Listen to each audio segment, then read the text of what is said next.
Favoring, opposed, item carries. Item 6, is there a motion? Move. Second. Discussion. Favoring, opposed, No. item carries. Councilmember Brown voting no. Item 7, is there a motion? Move. Second. Discussion. Favoring, opposed, item carries. Item 8, is there a motion? Move. Second. Discussion. Favoring, opposed, item carries. 10 is a resolution. Discussion. Favoring, opposed, No. item carries. Councilmember Brown voting no. Item 11 is a resolution. Discussion. Favoring, opposed, item carries. Councilmember Sullivan voting no. Item 12 is a resolution. Discussion. Councilor Christie. Just that, the ensuing items, I wish Mr. Pennington would give some kind of supportive need for this. Councilmember, these are homeowners requesting, or property owners that request their own properties to be listed under the historic preservation ordinance. But if Mr. Pennington wishes to respond. Well, I have looked at the items, and I know that there is an effort from the property owners to preserve, historic houses basically 50 years old. And this is a result of that effort. I went to a gathering, as a matter of fact, a couple of weeks ago, when there were about 100 people there. So there's an effort to preserve the neighborhood, even though it is not a historic district. Substantial money has been spent in remodeling houses within the last few years. Then a tax saving can be achieved, and that has to be applied for. For instance, my house is listed, but I did not apply for the tax exemption, and I have no idea whether these people, are eligible, or whether they're seeking of that. But the main thing is to keep, River Oaks and other subdivisions from being covered up with, new homes, to try to maintain the traditional character of the neighborhood. And a lot of work is being done to do that, and I think it has value to the city. Councilmember, this is not related to historic districts. It does fall under our ordinance, and we allow property owners to self-designate their properties. So it's actually, might be a property rights issue. And I just don't want it to get clogged up with everybody and their mother wanting their house to have a plaque on it. And I know it's silly, but if it's overdone, you're going to get any bungalow around just to say, I grew up here. It actually has to fall under the ordinance, which has age requirements. You have to be a person of note in the city. There's a series of about, I think, 7 or 8 different non-councilmember says criteria. But a plaque doesn't come with it. I think you have to supply your own plaque. Further discussion, this is on item 11. Moving to vote on item 11, favoring, opposed, item carries. Councilmember Sullivan voting no. Item 12 is a resolution. Discussion. Favoring, opposed, item carries. Councilmember Sullivan voting no. Item 13 is a resolution. Discussion. Favoring, opposed, item carries. Councilmember Sullivan voting no. Item 14 is a resolution. Discussion. Favoring, opposed, item carries. Councilmember Sullivan voting no. Item 15 is a resolution. Discussion. Favoring, opposed, item carries. Councilmember Sullivan voting no. Item 16 is a resolution. Discussion. Favoring, opposed, item carries. Councilmember Sullivan voting no. Item 17 is an ordinance. Councilmember Cohen for discussion. Thank you, Mayor. Colleagues, earlier I handed out, so you should have in front of you, an amendment I'd like to propose to the ordinance for the parking benefit district. I truly appreciate the comments that many of you made yesterday regarding ways to monitor and evaluate the progress of the parking benefit district. I've maintained all along that the goal of this ordinance is to both promote economic growth for the business community and protect the neighborhood residents. I would certainly welcome the opportunity to reevaluate after the initial 18-month period. And so to that end, Mayor, I move to amend item 17 by amending section 26-711, parentheses A, to add the following language.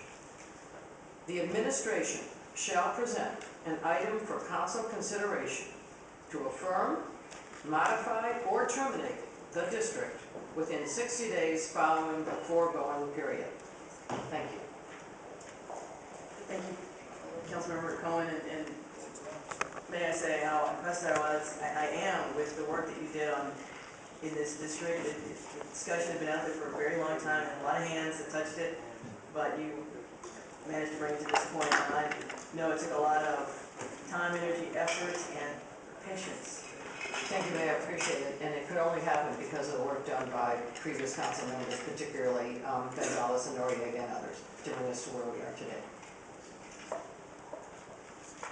There is an amendment to the main item before us, discussion on the amendment.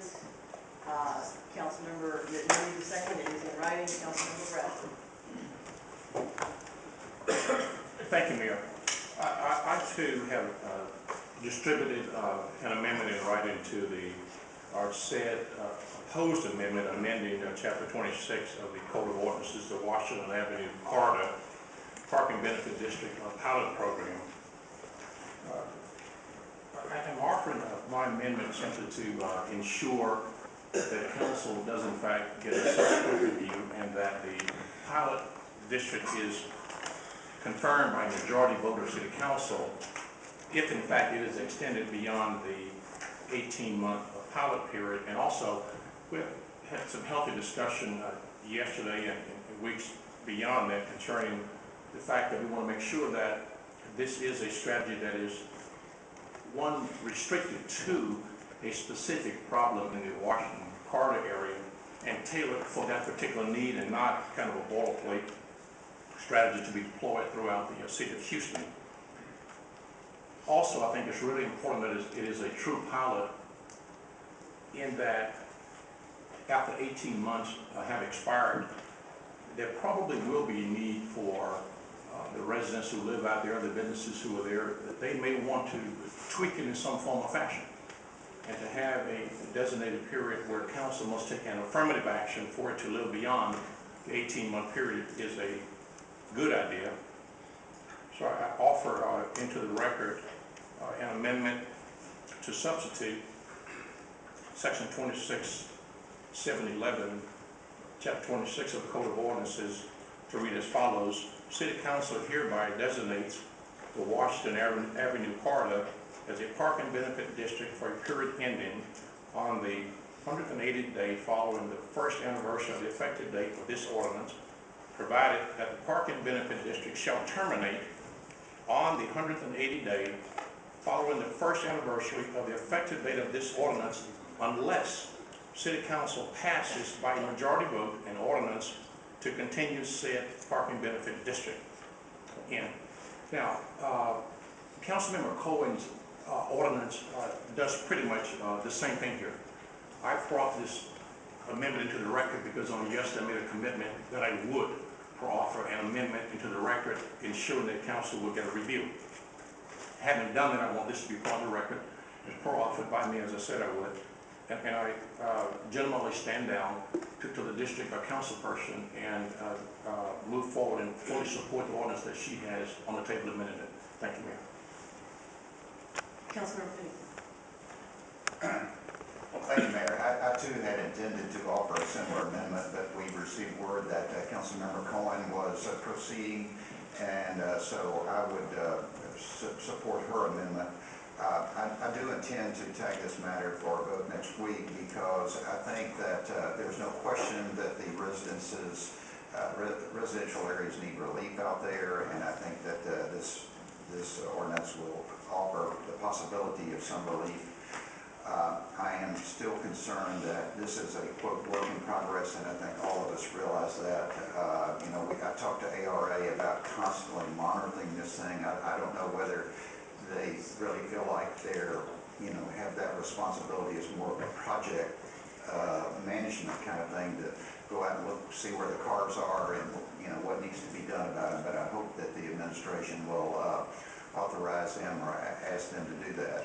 And I have passed out my own memo this morning raising certain additional questions, which I hope to talk to the administration and the other interested parties about to help to assure the success of this area. I think we need an entertainment district. The entertainment district needs to coexist with the residences and the other businesses. We need to try to build up the daytime traffic out there for commercial activities. And so, this may be one of our last chances to have such a district. I know they've tried it in Richmond Avenue and then downtown before that. So I think we need to be very vigilant, including the possibility of, instead of the city retaining 40% of the funds after its expenses are paid for to the general fund for other purposes, of really putting all the money, at least for the first 18 months or a couple of years, into this project instead of diverting the money elsewhere. I feel pretty sure it can be used effectively out there, and so I hope the administration will consider that before next week. Thank you very much, Mayor, and I guess after the vote I will tag it. And technically, we are voting on the amendment right now, and the discussion should be directed toward the amendment. Councilmember Christie. Just to clarify some of the legalese here, and so all this additional review takes place after the 18 months? Thank you. Yes, sir. Mayor Pro Tem Gonzalez. Councilmember Sullivan. My discussion is with respect to the amendment. So for clarification, Councilmember Bradford, you've withdrawn your amendment? Yes. Okay. If I could then, Councilmember Cohen, I always try to defer to district council members as well, because I think that district council members know the area best. As a longtime Houstonian though, I remember when Lower Westheimer was hot, and I lived in the area then, we couldn't get anywhere, traffic was bad, people parked in front of our house, going to the bathroom in the trees, in the yard, whatever. Then it moved over to Richmond Avenue. I don't know where it went after that, because I got married, I went out to the suburbs. But now apparently it's Washington Avenue, and as much as I respect your amendment, I really like your amendment because it's time definite, and it gives it kind of a definite period of time where it'll eventually be considered as needing to continue or not. So I like that concept, because I think then if we would have taken action on Lower Westheimer, then it would have ended up just becoming, hate to use the word, a bureaucratic black hole, but it really would, funding, management, et cetera. Then it goes to Richmond, and then it comes to Washington. Maybe we should revisit it in time at some, 3 years, 5 years, whatever, because we've seen Houston over the years kind of transcend a lot of different entertainment venues. Just food for thought.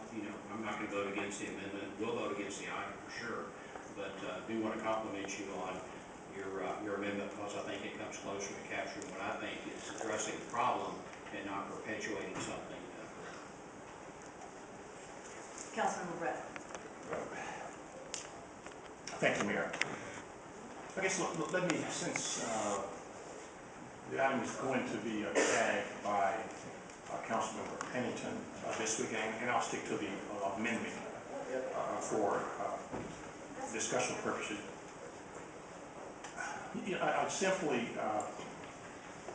do not believe that parking meters promote business nor encourage development. I simply do not believe that. But the amendment and the ordinance in chief, they both are broadly focused on a strategy much beyond the parking meters themselves.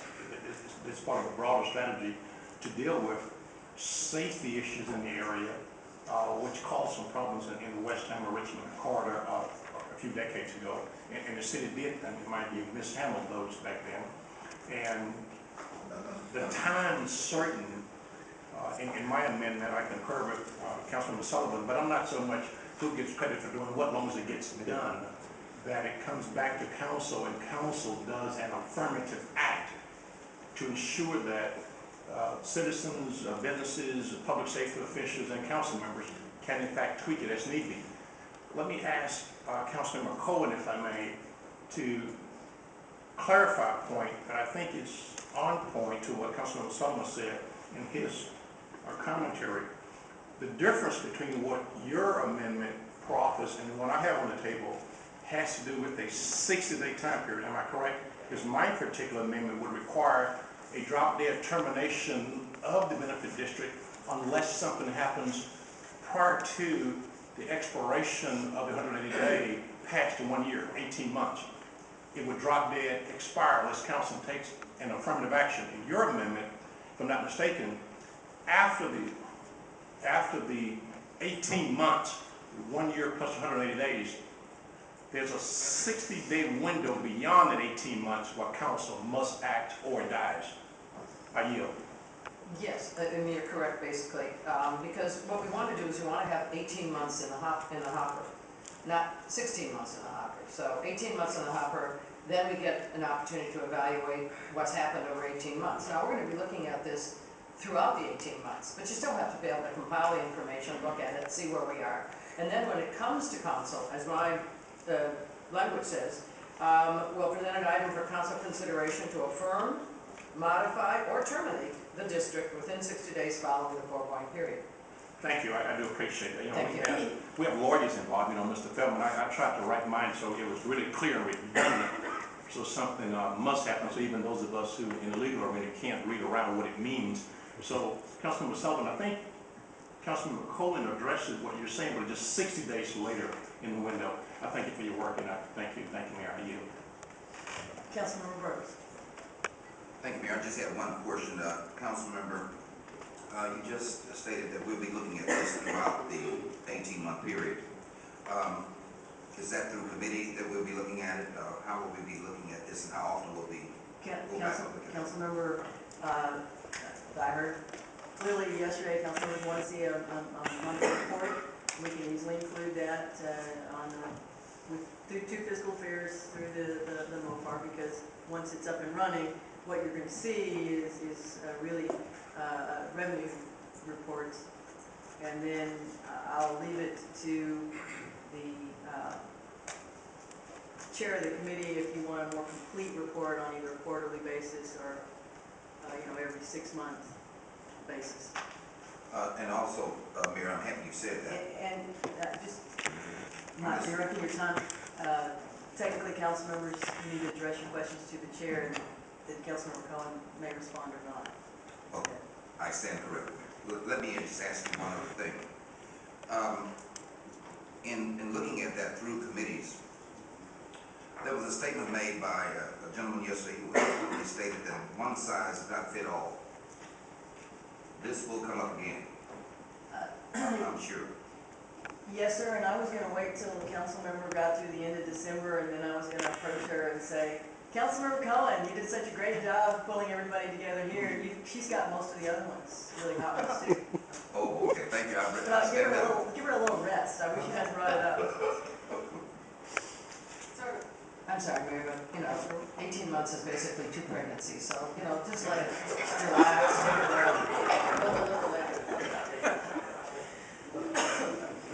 Any other discussion on the amendment? Moving to a vote to amend the main item per Councilmember Cohen's motion. Favoring, opposed, item carries.